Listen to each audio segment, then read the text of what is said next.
Ranking every bowl game, part 3, bowls 20 through 11. If you guys haven't seen parts 1 and 2 of this series, make sure you check it out so you can see bowls 41 through 21. At number 20, I have the Texas Bowl between Oklahoma State and Texas A&M. Texas A&M is in a super vulnerable spot right now. Not only are they undergoing a coaching change, they are also the victim of the transfer portal right now. Give me Oklahoma State with Ollie Gordon leading the way. At number 19, the Pinstripe Bowl between Miami and Rutgers.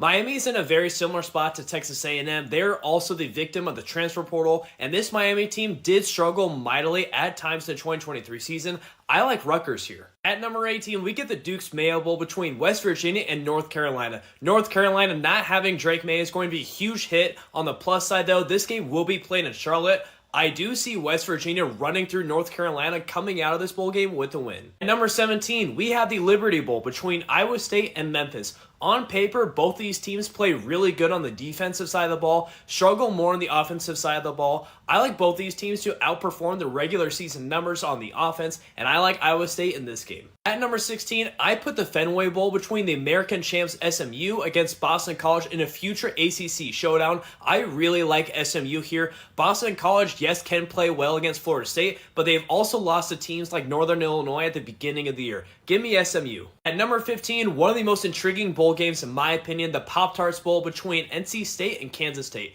This Kansas State team is going to be a lot different than it was a few weeks ago without Will Howard and without their offensive coordinator, Colin Klein. I like NC State in this game, although their only 3 losses of the season are 2 top 25 opponents. I think this game is going to be very close and could go either way, in my opinion. At number 14, the Citrus Bowl between Iowa and Tennessee. This game can be summed up with that one saying, what would win between an immovable object versus an unstoppable force?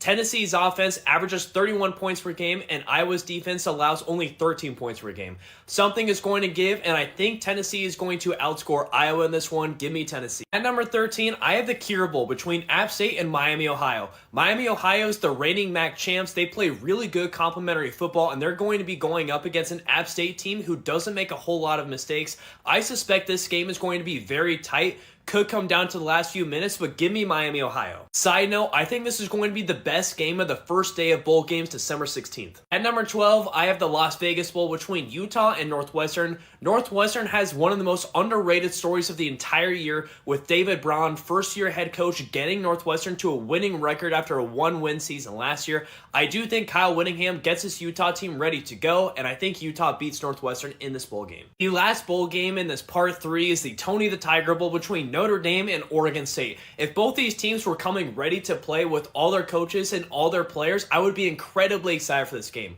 Unfortunately, Jonathan Smith left Oregon State. Both their starting quarterbacks are not going to be playing this game, and ultimately, Oregon State is feeling the full effect of the transfer portal right now. Give me Notre Dame in the Tony the Tiger. If you're curious about my top 10, though, make sure to hit the follow button to not miss the final part in this bowl game ranking.